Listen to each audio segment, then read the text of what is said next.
Kuja kabla ligi kuanza, na pia sisi kama wachezaji tulijiandaa kwa wachezaji ambao tulikuwepo sisi nusu, na tukasema tupambane kwa kila michezo unaokuja mbele yetu mpaka pale wenzetu watakapokuja tuungane pamoja.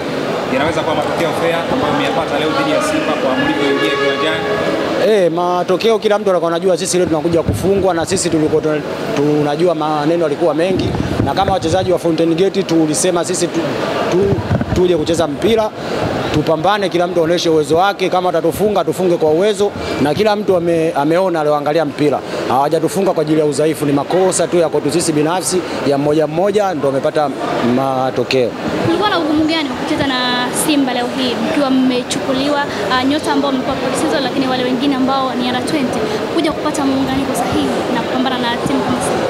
Timu kama Simba ni timu kubwa, tunawaheshimu, na sisi leo tulisema tuje kucheza mpira kwa ajili ya kuwaheshimu. Kama watakuja kutufunga watufunge, lakini sisi kwanza tuwaheshimu.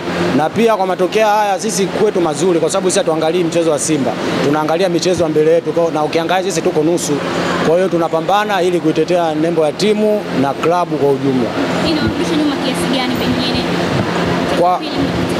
Kwa kuturudisha nyuma, haiturudishi nyuma sana. Kikubwa sisi tunaangalia makosa yetu, kwa sababu mchezo wa kwanza tulivyocheza sio sawa na mchezo tulivyocheza. Kwa hiyo kidogo sisi tunageni, kwa sababu tunaangalia michezo inayofuata mbele yetu. Kwenye mechi ya leo, pengine maandalizi yako yalikuwa tofauti kwa sababu tulikutana na Simba, au ni kawaida? Hapana, mimi kwanza napenda kumshukuru Mwenyezi Mungu, tangu nimeanza msimu mwaka jana mpaka msimu huu na mwendelezo mzuri, na pia na imani nitafanya vizuri zaidi hapa nilipofanya. Mchezo huu kwangu ni mchezo mkubwa, mchezo wa kihistoria kwangu, na pia mimi nilijiandaa kama mchezaji na pia tulijiandaa kama timu, lengo tuje tufanye vizuri, na pia tunamshukuru Mwenyezi Mungu kwa matokeo yaliyotokea leo. Mchezo wenu wa pili mfululizo mmepoteza